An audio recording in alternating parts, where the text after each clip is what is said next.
Hello, everybody. Welcome back into Talk Off. It is Friday, April 28th. Zach, how are we doing today? Not bad, not bad. The allergies are Producer, killing me like every other producer day, but Jake, how we doing? Sorry, Zach, I totally cut you off. it's all good, man. I was just trying to tell the world about my allergies. It's all good. I'm pretty good. Excited for the I weekend. am suffering with allergies too. I actually have a question What's up? for producer Jake. Yes. Do they have pollen in Colorado? Um, I don't know. I don't have allergies here, but it's weird. But I don't. do you at home? Yeah, I do. Like here, I mean. Yes, yes, yes. That's weird. I guess they don't have pollen there. It's a good. I I think was it's just just curious. different pollen, or I don't know. Different pollen. They have different Don't grow. trees. Yeah, and grass. What It's is also a pollen? lot higher up. What is pollen? Has anybody ever sat down and asked themselves that question? What is this thing that just makes me sneeze nonstop, stuffs my nose right before I go to bed every single night, not at all during the day, right when I go to bed, All right, and then makes me rub my eyes for 10 hours a day? What's pollen? here's Google's definition of pollen. It's a fine, powdery substance, typically yellow, consisting of a microscopic grains discharged from the male part of a flower or from a male cone. Each grain contains a male, don't know what that word is, that can fertilize the female to which pollen is transported. So essentially, you're just sneezing jizz. Plants have genders? Whoa, man, let's slow down here. That's what you just said. Do Yeah, plants all have right. genders? Can you look up? Can you Google? No, no, Just no. look up. I'm not saying it's you. I'm literally so confused. I did not know that plants have genders. Thought they're just plants. Do plants have Why does genders? everything have to have a gender now? Yeah, I mean they're they have There's dude male plants. and female structures. You're telling me that there's so like when I look outside, right, and I'm looking at some trees, you're Yeah, they're telling me fucking. that I could be looking at a dude tree and then look to the one right of it, same tree, that's a lady tree. I mean, I wouldn't assume what the trees are. I'd probably I'm not ask you assuming. first. I'm just saying. I never knew. There's no way. I think that's fake. Plants have gender. What I does don't that know, even man. I'm gonna go mean? with science on this one. That they know a Plants lot don't more than I do. reproduce, though, bro. I don't know, man. According to this, they do. What about photosynthesis? Well, yeah. Like I don't. I'm not the right person to be asking Dude, about this. We should try to get a Plants plant expert on. plants don't have sex. Wait, I'm so confused now. You just can. Let's talk baseball. I'm confused. Okay, yeah. Let's get into baseball talk because we're getting into biology. Is that the class where you study plants and stuff? I have no idea. Are you I don't asking know, dude. me? You should be I asking Jake. didn't. He's way smarter. Yeah, Jake, Jake. What Jake? I'm not a science guy. I'm a math guy. I have no Listen, idea. I work with numbers, not plants. So that's I work with paper, which is what happens after the plants, but like trees. You know what I mean? I tried to make a joke. I'm sorry. all right. Yeah. So all right. Let's get into bit. Let's get away from the plant talk. Maybe we can find some more info on this throughout the show. But let's jump into baseball talk. Zach, big news out of Pittsburgh. Brian Reynolds, 8 year, 106 and three quarters of $1 million extension. I'm so sorry to everyone who had to listen to that. That was so confusing of a way to phrase it. 106.75 million. That's also I don't. It's just such a fucking weird number. How am I supposed to Just say say this? 107. All right, it's 100. He got $107 million over 8 years through the 2020 through the 2031. I am having such. I need more coffee. Hold on one second. Dude, yeah, are you okay? No, because What is happening? the brain isn't functioning at a good level right now. But the caffeine from the coffee has been kicking me in the ass. So it's like the body is juiced up, but the brain has a little fog. So we're gonna All trust right, me. man. It'll get Just better throughout the relax. show. Bear with me. We're gonna start from the top. Big news out of Pittsburgh. Brian Reynolds 8 years, $107 million contract with a team opt out in 2031.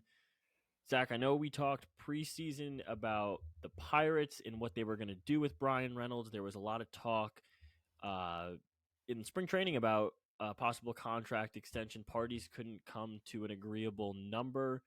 Now it seems Brian Reynolds has found his home in Pittsburgh for the foreseeable future. And if you're a Pirates fan, this has to be an exciting time because this is the largest contract in Pirates history. So it shows urgency from ownership that they're ready to spend and they're ready to kind of turn the ship in the right direction in Pittsburgh. Oh, 100%. This is the absolute best news for Pittsburgh Pirates fans everywhere. This is phenomenal. Your team is at the top of the National League right now when you're supposed to be at the bottom, and you just locked up Brian Reynolds for the next half decade, a little bit more. So you are feeling so good if you are a Pirates fan. And this is great for Pirates fans, not just because you have Brian Reynolds for this time, but this kind of shows that the front office sees what this team is doing this year, and they're saying, you know what? Why don't we keep Brian Reynolds and try to fucking win a World Series? Let's not strip it all down and get prospects. Let's keep our $100 million guy in the outfield who's going to probably hit 35, 40 home runs this year. And let's build around him with the young talent that we have, like G1 Bay, O'Neal Cruz, those guys, and the amazing young rotation that has come out this year. Everyone in that rotation, their top four, have an under 3 ERA, I believe. The team is playing amazing, and signing Brian Reynolds to this contract is just proving to the fans, to the players, to everyone in that organization that management cares if this team wins, and they want this team to win soon. This is an absolute home run for the Pirates. I think they got him at a good price too. They have an option. They didn't give him an option. I think this is the absolute best case scenario for the Pirates. I could not be happier if I was a Pirates fan. Yeah, and I have a soft spot for the Pirates because I've been to Pittsburgh. I've been to the stadium. Without a doubt, that stadium is my favorite ballpark in the league. Pittsburgh they're a really, really fun team right now. You obviously have the resurgence of Andrew McCutchen and his career going back to Pittsburgh where it all started, and he's started off to a kind of an unprecedented start. I mean, I know he's playing well over his last few tenures with some teams, but to go back home in Pittsburgh and do it, it's super special to watch. And then even last night or 2 nights ago, you have Drew Maggi, who spent 13 seasons in the minor leagues and finally gets his major league debut with the Pirates. So really cool things going on in Pittsburgh. I think this is an entertaining time to be a Pirates fan. And Zach, you couldn't have said it better. This is probably the best looked in probably a decade for Pirates fans.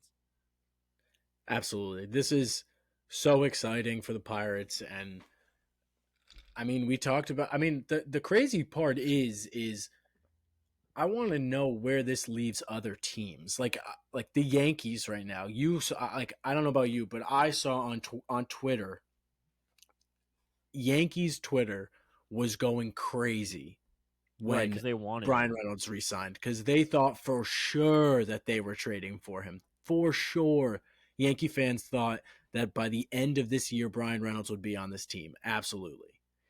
And he's not going to be because he's going to be a fucking Pittsburgh Pirate. And I think this leaves the Yankees in a weird spot too because that's a very injured team, injury-prone team that was looking to add another outfielder so they don't have to keep running Aaron Hicks out there or IKF in center field because that's terrible. And guess what, Yankee fans? You're not getting that. Sorry, Jake. Suck a dick. But again, I think that leaves them in a weird spot now too. Zach, and again, I don't want this to sound to Yankee fans like this is Mets guy and Red Sox guy shitting on Yankee fans, but it is the most Yankee fan thing ever to just assume that they were going to get Brian Reynolds. Oh yeah, there's one big guy on the trade market. Yankee fans are we're getting him. Yep, he's a Yankee. Like you don't even need an outfielder really because Stan is going to come back. He can play left field. You also have Peraza who plays left field. usually for them, Judge and Bader. Where are you going to put Reynolds? You going to put him out there and sit Peraza? Whatever, because Peraza's out to a terrible start this year. I get it. Whatever. But you don't really need Reynolds, and so fuck off, Yankee fans. Like, you thought you were going to get him, you didn't. It sucks to suck. Stop complaining on Twitter. It's bothering me. Yeah, no, it's typical. Go stuff. Pirates. Yeah, go Pirates. Seriously, go Pirates. I think we're a Pirates podcast. Besides Mets and Red Sox, and I guess we'll count half Yankees for Jake. I'm rooting for Pirates fans because they're just. We're a Pirates podcast. Do you want, should I get into character? I got my Pirates hat somewhere in this. I have one too. Actually, I just don't know where it is. A gift from Mark Melanson. I had an old school Pirates hat, like, like the. I'm gonna try to get Mark Melanson. It's like, podcast. Okay, do your best. Can I tell you? Those Pirates hats that they're like all black and then they have like 3 yellow stripes going around the whole hat. Oh, but like it like doesn't. one of the most badass hats in the league. Yeah, but like it doesn't look like a regular cap. It's like weird, dude. It's like a weird hat. I used to have one of those.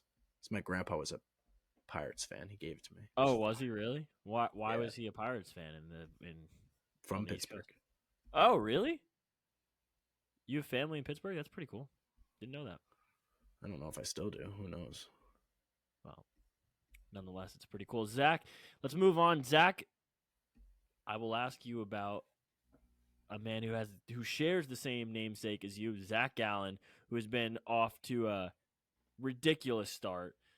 The other night against the Kansas City Royals, 6 innings, 4 hits, no earned, 12 Ks. He now boasts a 2.15 ERA, 4-1 for the win-loss column. Over 6 games started, and the guy just continues to get punchies, 12 K per 9. Zach Gallen is shaping up like he could be a Cy Young candidate come the end of the season. I think 100%. I think this guy is coming out this year so far, and he has just shown why he is a Cy Young candidate this year. He got out to a really rocky start. That first start of his was really bad. I think he gave up 4 or 5 earned or something like that, and he just did not look like himself. Since then, this guy is on a fucking tear. He hasn't given up a run in like 29 innings or something like that. He leads the league this year in games started, innings pitched, and strikeouts. He leads the league in so many things already. He's got 12 strikeouts per 9, and he's really not a crazy strikeout guy. He's usually sitting around 9, maybe 10 if he's having a good year, but he's not a big strikeout guy to begin with. He's not going to overpower you with a crazy fastball or some sweeping slider. He's a guy who really cares about getting soft contact and pitching to the bats. He hits his spots. He commands the ball very well. He doesn't walk people, and that's huge. He's walked 5 guys this year to 51 strikeouts. That's great. I think that Zach Gallen is really going to prove this year why he is going to be a Cy Young candidate for years to come, not just this year. Yeah, agreed. And I know I had to take early on in the year that Gallen could be moved to the deadline, but unless something happens to the D-backs, I don't see them moving on from him at this rate. He's too good I don't to think let go. So. Since we were talking about like when you had mentioned about Gallen getting moved at the deadline, I was trying to think of pitchers that could get moved at the deadline, and I was listening to, I don't remember what podcast it was, but I was listening to someone, and they mentioned Eduardo Rodriguez for the Tigers is as someone who could get moved, and I looked at it. Taste in my mouth from seeing him pitch in the past. Oh, I'm not saying the Mets should go after him. I was just saying in general, like a pitcher, because there aren't really that many pitchers that very good pitchers that are, coming up to that time where they should get traded. They don't have there's not a lot of high quality pitchers with contracts that fit trades. You know what I mean? Like, there's just really isn't. And Eduardo Rodriguez is one of those guys who's on a shitty team. His contract is I don't know if somebody would want to pick him up, but I think he's on, a final 2 years, I think, of that contract with the Tigers. So I think he's someone who could get moved. I thought it was a really interesting thought. Like, because I was really trying to think of anyone who could get moved, and I really don't know. I mean, I guess it's too early to really know, but It's too I early. feel like I have no clue. I also feel like the White Sox are going to sell their entire team because they're just so bad. Yeah, they're not great. No, no, no, Let's see. no, no, no, no, no, no. Don't just skip it over and say they're not great. They're fucking terrible. They're terrible. They are bottom 5 in every single pretty much every single hitting and pitching statistic. It is disgusting. If you look at statistics like pitching statistics and hitting on Baseball Reference or anything, the bottom 4 teams have been this year. It's Oakland, it's Detroit, it's Kansas City, and it's the fucking Chicago White Sox. And it's embarrassing because this team has so much potential and they just fucking suck because all they do is strike out. You know what's crazy too? You know what I've noticed, and this is completely unrelated. There's so many players on the paternity list right now. So many. I saw a tweet before that was like Jesus, dude. Fucking congrats. that on was the like sex. every Holy shit. that was like every Dodger is having a baby right now.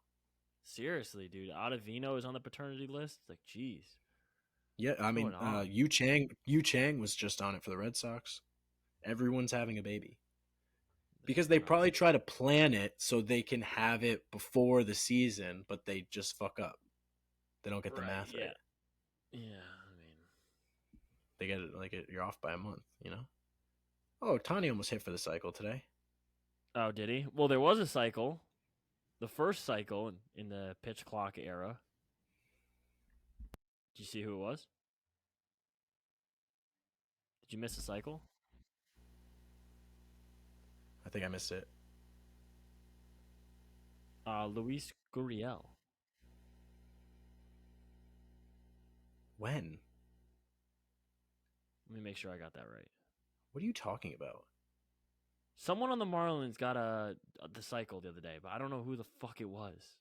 Hold on. I mean, Luis Ariz did it like 2 weeks ago. Oh, right. Hold on. No, someone had it last night. Oh, I'm sorry. Someone had it inside the park home run last night. I think. Are you Luis okay, Gurriel. man? Dude, I don't know. I'm trying to find it right now on my phone. I can't find it. I'm worried about you. I think you're drinking too much coffee. Your brain can't handle it. Dude, I'm going to go nuts. Who hit an inside the park home run last night? I have no idea.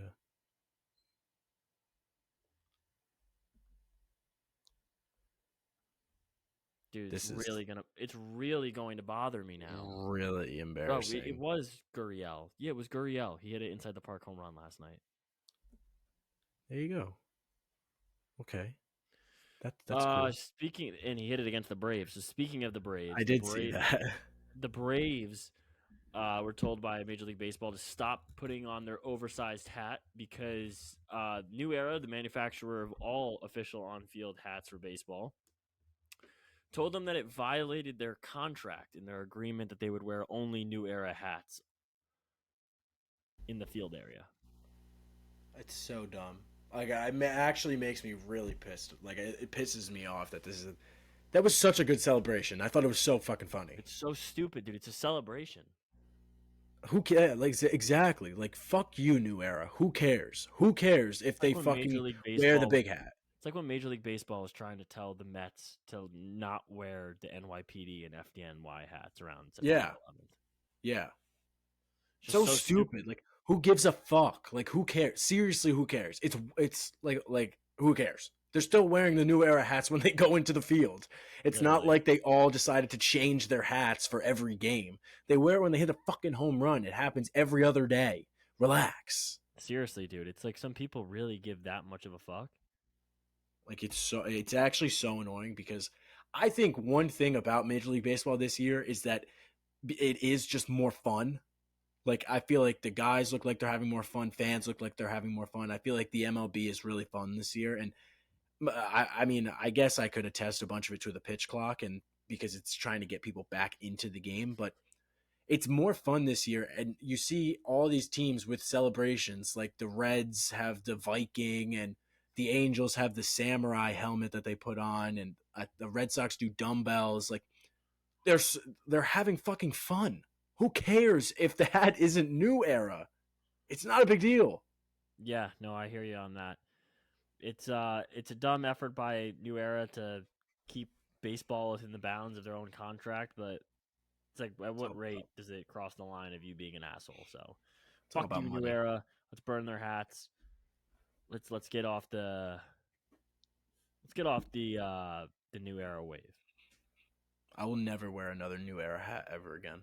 Mark my words. Probably a lie for me because I own like about 1 million of them, but I don't own any. Really? I own 2 hats. All right, man. They're both from the same company. All right, so let's talk a little Chris Sale. I know you wanted to get into this today. Chris Sale has been absolutely awful in his age 34 season. 1-2 with an 8.2 ERA over 5 starts.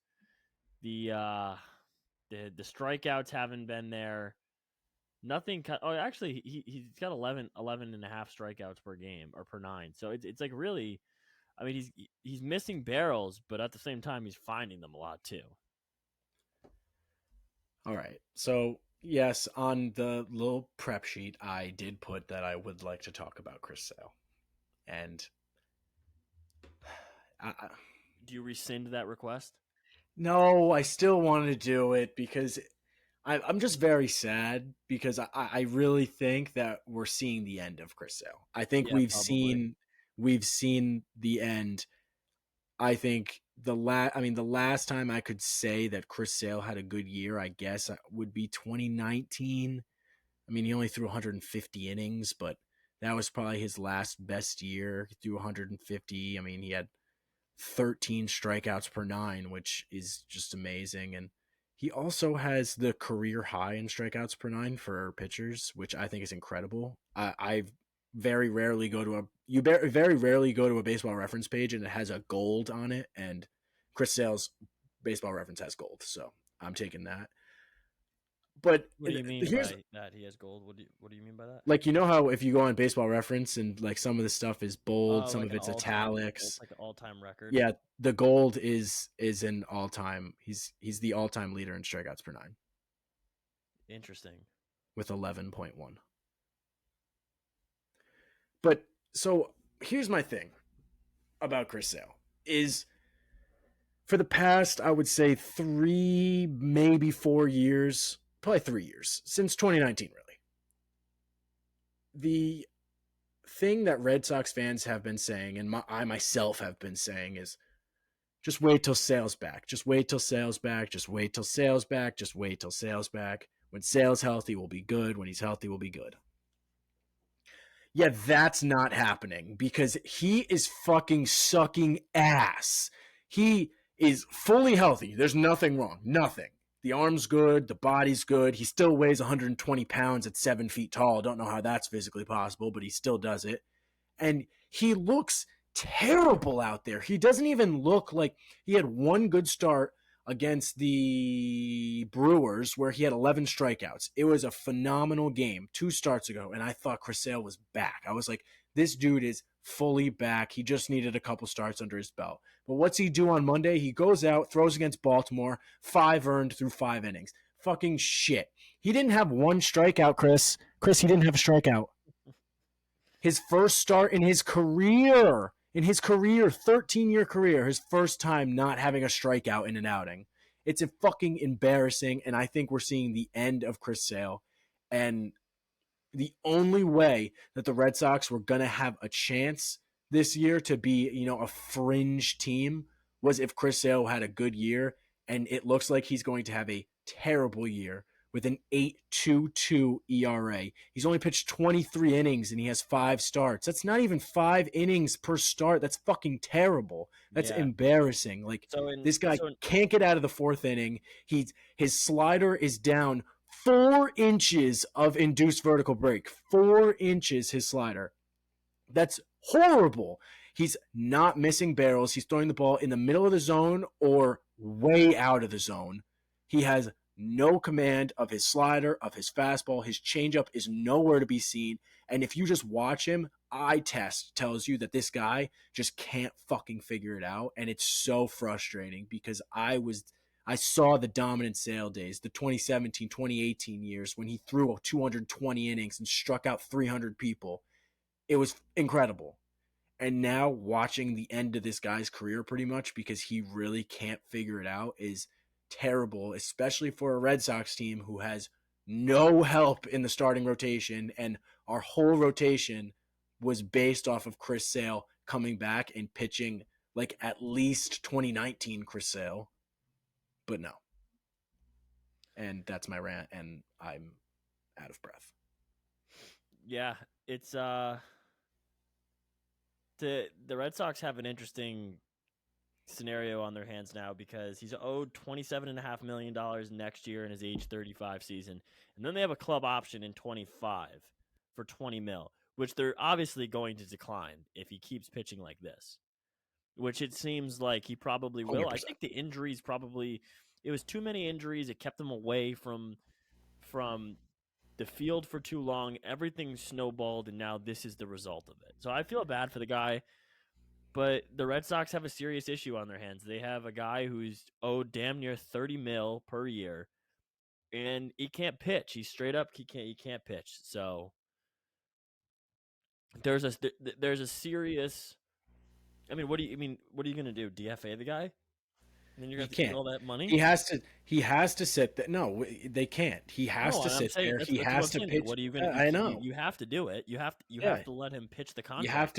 You have to let him sit there and figure it out, and you just have to hope that he does. I mean, the Red Sox have made a couple moves recently that I don't really understand. I mean, they DFA'd Brian Bayo. Why? The guy has proved enough in AAA. He's a good enough AAA pitcher. He's better than AAA. He's like quadruple A. He's not quite there at the majors, but he's too good for AAA. Keep him in the majors. Let him figure the fuck out. He's not going to figure anything out at AAA and then come back and be this amazing guy. Put him at AAA. Put him in the majors. Let him figure it out. They've made a bunch of moves that I don't really understand, like that one. They're bringing guys up and down. I think they're bringing up the wrong guys. But like I said before, their whole season was going to be based off of, can Chris Sale be at least 2019 form of Chris Sale, 150 innings, 200 strikeouts, and strike out 10 guys per 9 and put up a 4 ERA. I would have been fine with a 4 ERA. I really would have if he was still missing bats, looking good, pitching well, but he's just not, and it just looks terrible. Yeah, it's awful, dude. It's not a scenario anyone should have on their hands, especially like a guy like Chris Sale. Like when healthy, he was one of the best pitchers in the league. So and now this is unfortunately what it's come to. So I feel bad for you. I feel for you, man. It really was like at one point, Chris Sale, I think could have been looked at as like when I watched him, just physical eye test, I felt like I was watching the best pitcher of all time, because his slider I'll still stick by it. Prime Chris Sale slider is the best slider I've ever seen in my entire life, because it starts outside of the lefty batter's box, and it'll die down to a righty's back foot. It was the most incredible thing I've ever seen in my life, and to see that he literally just doesn't have that anymore sucks. He's just leaving them in the middle of the zone. Yeah, no, he's like I said, he's finding barrels, and that's not the scenario that you want to have right now. No, sir. Can I say something? Sure. I'm done with the Red Sox. Don't worry. I'm not talking about them anymore. So we're sitting here having a beautiful, beautiful podcast on this lovely Thursday evening. My phone's sitting right next to me. Tell me why I get two notifications from two different sports media sources telling me that Shohei just missed the cycle. Who gives a fuck? He just missed it. He didn't hit. Did he hit it? No, he didn't hit for the cycle. So Why do I care that Shohei was close to the cycle? Guess what? Jaron Duran almost hit for the cycle the other day against the Orioles. Did you see that on your fucking Bleacher Report or MLB app? Nope. Did you see that? Nope. No. Shohei almost hits for the cycle. It's like, holy shit, Shohei almost hit for, he had a single, a double, and a triple. Like, who cares? Fucking Joe Billy Bob can do that on a Tuesday afternoon. Who gives a fuck? Just because it's Shohei Ohtani doesn't mean that we have to praise him every time he does anything. I literally just got a notification from the MLB. I will read it aloud to you. Shohei Ohtani missed becoming the first player in MLB history to hit for the cycle as a starting pitcher. He missed it. Who cares? Sorry. I think it's because he got robbed from a home run, but he still didn't do it, so who cares? Like, stop sucking him. Everything is Ohtani. Everything. Ohtani. I get it. He's good. You don't have to tell me every fucking day. There's other guys in the league that are good. It's really repetitive. Like, sports media has made it so I am praying for this guy's retirement. I mean, I wouldn't go that far. I really like Ohtani. No, I think there's an opportunity that we could probably snag him in free agency because Steve Cohen's going to throw the kitchen sink at him. But, no, I hear you. It's annoying to hear every 5 seconds, Ohtani. Yeah, it's just like I wish that I could sit here and enjoy Ohtani playing, enjoy the history that is happening around me that I'm watching every fucking day. But I can't because it's just shoved down my fucking throat. Leave me alone. I hear you. That was just my little Ohtani. I'm going on a lot of rants today. Yeah, you have a lot to get out, which is cool, man. This is why we're here. Get out what's on your mind. I got a lot of pent up aggression. So really pissed me off. The Cardinals. Let's move on. Cardinals. This pissed me off too. They optioned the slumping rookie Jordan Walker to AAA. Yeah, I don't understand the move. I really, really don't get it. And yes, I understand that he was slumping a little bit, but the guy was still batting at 275. Like, it's not like he's batting like 094. He's still batting 275. He still has hit 2 home runs, 2 steals, 11 RBIs. Like, I don't really see the point in DFAing your top prospect, one of the top 5 prospects in all of baseball, after 20 games when your team fucking sucks. Your team is terrible. They can't win a game. It's embarrassing. And let me tell you something, Jordan Walker is not the problem. So I don't understand them sending him down to AAA. It doesn't make sense to me. Did you see what they did it for? No, what did they do it for? I forgot what his fucking name is. Random ass middle infielder, used to be on the Angels. I think I've maybe heard of his name one time. It was embarrassing. Something Wyatt, I want to say. Super long hair. But, like, what are you doing? A middle infielder? Like, I understand that they have injuries, but the Cardinals have so much depth in the field. Why? Yeah, like, I just the outfield. I just don't get it. I just don't understand. Like, what was the point of the move? I wish I could ask. I'm sure somebody did ask, but I didn't see it anywhere. I should have looked. But yeah, that pissed me off. A lot of things pissing me off, man.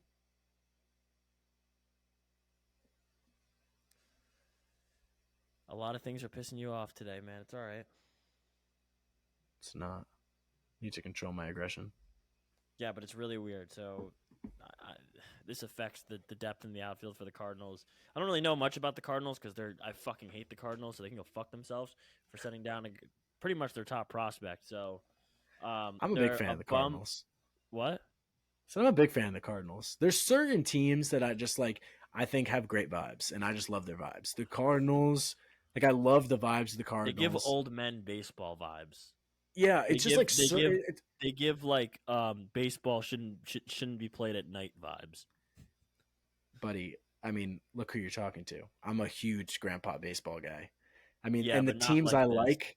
the teams I like are grandpa teams. Like I like the Cardinals because they have one of the best defenses in the league. They field the ball very well and they get base hits and they hit some home runs. They're not huge on power, but they steal, they bunt, they do all the little things. That's also why I fuck with the Guardians because last year's Guardians was just single after single after single after single. It was fucking sick.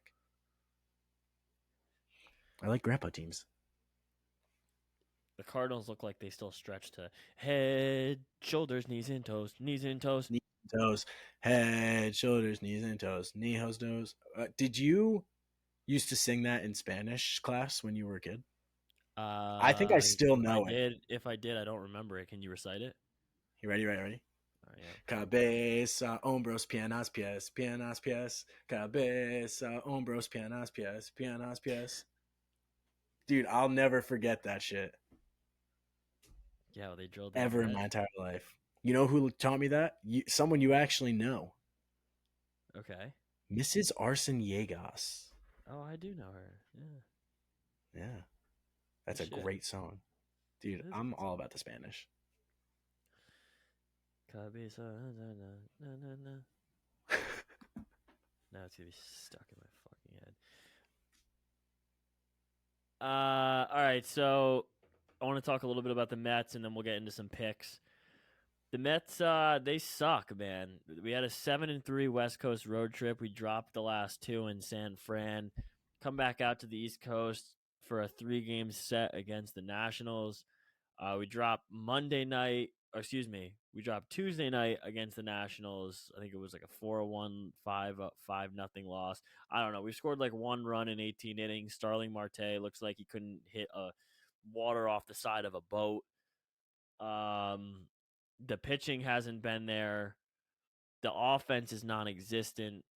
And this is an issue I've always had with this Mets team is that when the Mets don't get off to a fast start in a game, the hitters are so streaky that they look lost in the game. And this is what we saw in the wild card round. We saw this in games 1 and 3. If the team doesn't get off to a fast start, it's essentially over. And the pitching has to pitch lights out to support that. And we saw this for years with DeGrom, and the team wasn't the same, obviously, in 18, 19. But, I mean, DeGrom was going out there with a sub 2.3 ERA, would give up 1 or 2 runs and would lose games. It's just the offense is so reliant on the long ball and timely hitting that when timely hitting doesn't happen, the team is fucked.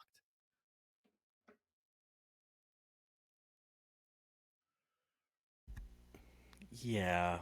I was gonna talk about the Mets today a little bit because I did a lot of watching of the Mets this past week. They just don't look good, man. No, And I agree with you 100%. It literally looks like their pitching has to pitch lights out for them to win. Yep. Their pitching has to pitch lights out, and Pete Alonso has to hit a home run, or else they're not winning. And that's just really not sustainable because you have 2 40-year-old pitchers, you have a rookie just learning how to play in the MLB, and then you have garbage. Yeah. So it's really not sustainable to try to lean on your rotation like that. And we saw it with the DeGrom years, just like you said. We saw it with the DeGrom years. So many 1-0, 2-1 losses for the fucking Mets, and it was just brutal for Jacob DeGrom when he was thrown out there throwing gems, and they just couldn't put anything together. I hope this is not the same Mets. I really don't think it is. I think it's just a slow start.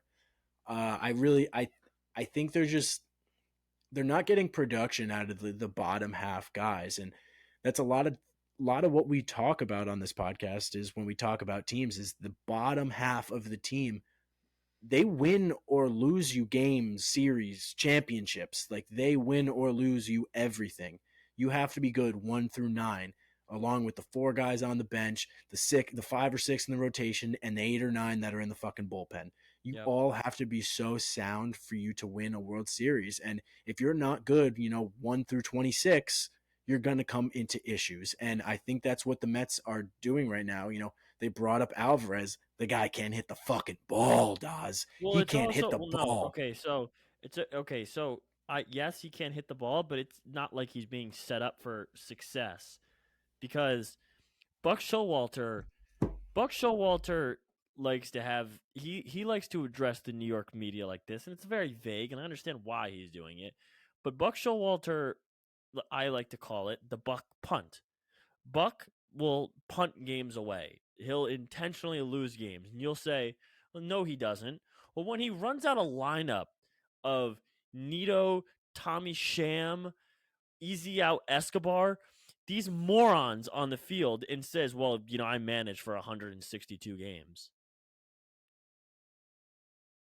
He doesn't put Alvarez and Beatty in the lineups against lefties, which I don't understand. These guys are eventually going to be everyday players. You're doing them a disservice by not playing them every single day and getting them as many at-bats at this level as you possibly can. If they're not going to be getting consistent at-bats, don't bring them up. I don't know what other way to phrase it. It just doesn't make sense. No, I mean I agree with you. I think there is something to say about the mismanagement. I think any manager in the MLB that comes out and says they don't punt away games is lying because every fucking team does it. The Red Sox do it all the time. I'm constantly seeing lineups with Christian Arroyo and Yu Chang and Jaron Duran and Raimel Tapia. That's just not happening. It's just, and you can't tell me that you're trying to win with that lineup. It's just not going to happen. So I do think that 100% teams do punt games away. And I think Buck Showalter definitely does it when he doesn't start Alvarez and Beatty. I know the game you're talking about, the Nationals game last night or whatever. I was watching it with my dad, and I was like, he even asked me, he was like, when that ball went Look, through Escobar's legs. he just doesn't manage to win sometimes. He manages, like he says, he manages for 162 games, which is fine. But then, we're 14-11 right now. We're 3 games over 500 with Atlanta coming in for the weekend. And Atlanta is a very realistic possibility of us getting swept. So there's a possibility of us sitting here on Tuesday with the Mets under 500. And this is again going back to what Zach touched upon in the first place. If you don't have Scherzer and Verlander in the rotation, Senga doesn't have it right now. Senga, he looked fine last night, 2 earned over 5 innings pitched, I think. But man, he had a lot of pitches early on. He gets himself into these jams. He wiggles his way out of it, which is fine.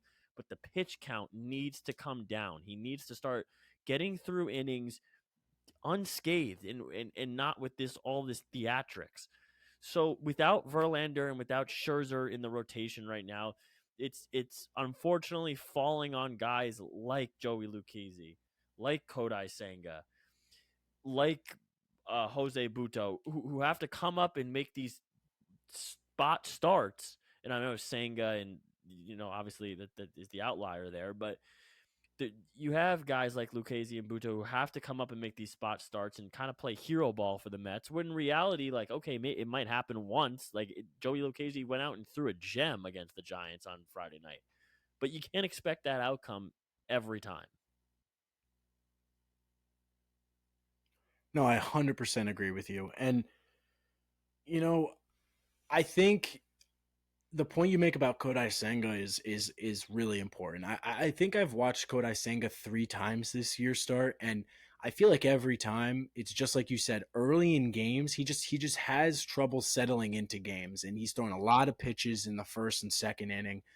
Turned the game on yesterday in the third inning, and he was already up to like 48, 50 pitches. I was like, Jesus, man, that's just too many. His command is a little off. So that's not a guy that you want to anchor your rotation, really. He needs to be that 3. And right now he's the 1. And he can't be the 1 for the Mets if they want to be successful. They need Scherzer, they need Verlander back. They need to start the guys that are going to win them this division. Because if Buck Showalter is playing just to make the playoffs and make the wild card, let me tell you something, bud. The Mets aren't going fucking anywhere. if Well, I they mean, want to go to the World Series, I could fucking go on and on about how poorly he managed the wild card series with starting Jake in game 2 because he wanted DeGrom to be able to go game 1 in the division series. And throughout the entire wild card round, I said, well, let's get to the divisional round before we start thinking about Jake starting game 1. Because Max started game 1 of the wild card. We know how that went. Jake threw a gem in game 2. And then it came down to who the fuck even pitched that game 3? I'm trying to. It was Bassett. yeah. Oh, nothing is ever good, dude. Nothing is ever good. And everyone's like, "Oh, why do you say that?" Well, look what I'm dealing with, dude. All right, man. That was All right. good rant. We both got some good Yeah, rants we out did get today. some good rants in. All right, let's get I have into a some, do you want to get into some b- picks? before we get into some picks. I have a question for producer Jake. Shoot. So I'm watching the Rangers Devils game. Obviously, which just started like 15 minutes ago. Is this not the chippiest hockey game you've ever seen in your life? I feel like I've seen like 10 cheap shots in the first 3 minutes. Dude, Yeah, they've been going at it. Devils are Also, I don't know going if you watched Bruins Panthers last night. That game got really chippy towards the end. This is playoff hockey. This is get your heart racing. This is October. I know, baby. but like I feel like This is even May. all We the I sleep feel in like June. even all the playoff games that I've watched, this is like so chippy. Did you see if someone hit Shesterkin behind the net? What the fuck was that about? That should have been. Oh, did you see Shesterkin? That should have been a penalty. Yeah, what the fuck? Did you see in game? Just faked. Did you see in game 4 when someone on the Devils like crashed the net and ran into Shesterkin and Shesterkin just fucking punched him in the back of the head? Yeah. Awesome, dude. Also, I don't know if either of you guys watched last night. McAvoy just he got hit like kind of up by the neck area, and he took his stick and and literally as hard as he could just slapped a Florida Panthers guy right on his skate, and then once he got down, pushed him on the ice. I don't know how he didn't get a penalty for that, but playoff hockey is awesome, and I'm addicted to it. Yeah, me too. It's so fucking sick. All right, now we can get into some picks.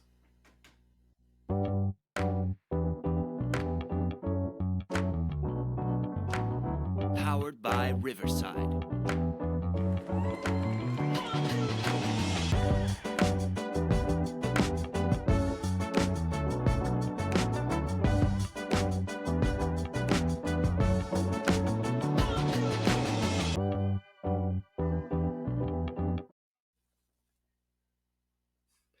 All right, All right. picks for. All right, so hold on.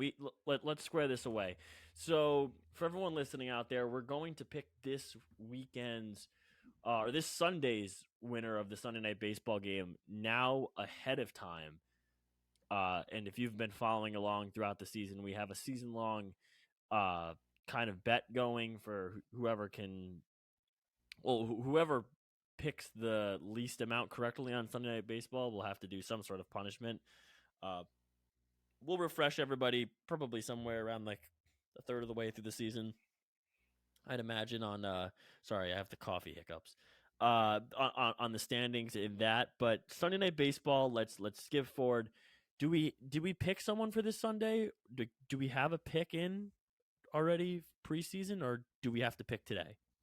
We do. We have picks. I can read them out now. Zach, the game is Phillies at Astros, I believe. Yeah, it is. Yeah. Zach and I both have Astros, and Daz, you have the Phillies. All right. Well, I That's immediately regret that. for everyone out there. That's going to be Bailey Falter going up against Luis Urquidy. That might be the worst pitching matchups that we could have gotten for this Sunday Night Baseball game.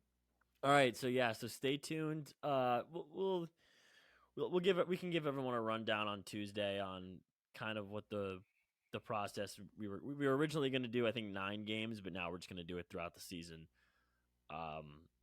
So it's a season long. I think the standings are I have 1 maybe.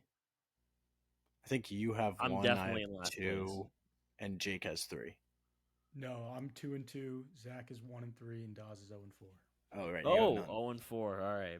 So so early start is not great, but There's a lot of room. Yeah, so if the there's a Astros lot of win room this for week, it's improvement. bad for you. Yeah, Bad. It's not great. I might just do a punishment now. Get it over with. All right, so let's do picks for Friday, the 28th, or do you want to do it for Saturday? I don't remember how we usually do this. We usually do it for Friday. Okay. We've only been doing this for, I don't know, 5 months. Yeah, probably. Oh, has it been 5 months? We started in November, I think. Oh. Cheers to us, fellas. All right, I can go Yeah. first. I am taking you know what? I'm taking the Yankees tomorrow, and this is uncharted territory for me. But I actually won a Yankees bet earlier this week, so I'm taking the Yankees plus 158 against Jacob deGrom and the Texas Rangers. I am praying that the offense comes alive and beats up on deGrom because I like to root against deGrom now because he's no longer a Met. So go Yanks. You won't hear me say that often, so. I like that. For me, I'm going to go north of the border to Canada. Mariners taking on the Blue Jays. I'm going to go with Seattle in this one, just based off the pitching matchup. Luis Castillo going up against Alek Manoah. We saw Manoah in person last week. He pitched phenomenal against the Yankees. You know what that means. Here comes the regression. He's given up at least 3 earned in this start. And Luis Castillo has just been perfect this year. 1.5 ERA, 2-0 already on the year. He's throwing amazing. I don't like that they're in Toronto for this one, but I still like the Mariners. Sweet. I'm sticking with playoff hockey. We are back on the island tomorrow night. The Islanders take on the Hurricanes in Long Island, and we are going to make this a 3-3 series going back to Carolina. And I think the Islanders could even take the series, but they got to win this one first. So Islanders money line. I mean, I don't like to correct people, but the real ones say on Long Island, not in. Did I say in? Yeah, dude, it's on. It's a fucking island. You go on it, not in it. Come on, bro. I used to hate that.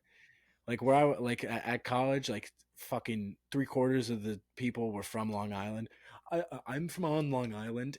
Shut the fuck up. You're from Long Island. You're not from on Long. Shut the fuck up. God, I'm getting so mad today.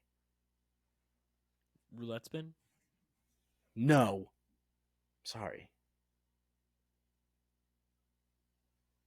Yep. Yeah, I got it. What's our number?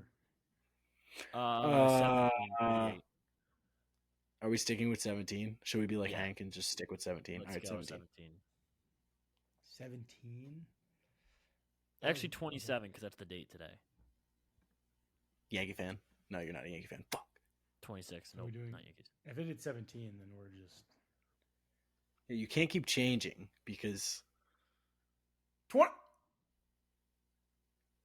tell me it was 27. Oh my god! Do we get it? Do we get Oh my it? god, we got it! Yeah! I knew it! I knew today was going to be the day. Oh my god! How Let's is it- go! Oh. So I am so pissed. This is the one fucking time that we don't use money and we fucking get it. Oh my god. Oh my god, we got it, and we literally I literally was You like, called it too. You called it. I said You said we weren't 27. going to get it today. Dodge literally says we're not gonna get it. Jake, you literally said we're gonna get it today because we're not using money. You literally said we're gonna get it, and I knew we were. I know. Fuck. Oh my All god! right, but at least we got it. We You know what's funny? What number is we're episode is actually this? 37, and there's 37 numbers on a roulette wheel. 38 sometimes. whoa. Yeah, Whoa. but 37 on the cool ones. That's cool. Actually, I can't believe we got it. So, are we switching the format or? Yeah, I think now if I think we're definitely keeping roulette spin because it's so fun. Yeah. But I think we all pick our own numbers. Yeah, I think we each pick a number. Yeah. We could keep track of that too. Yeah, it's way better because then we'll hopefully hit it more often. Definitely. All right, everyone. Well, that is our show for Friday, April 28th. Enjoy your weekend. Have some fun. Kick back. Watch the baseball. Hopefully, I don't go 0-5. Put some money on a roulette spin. Fuck it. Life's short. Why not? Bye. Love you guys.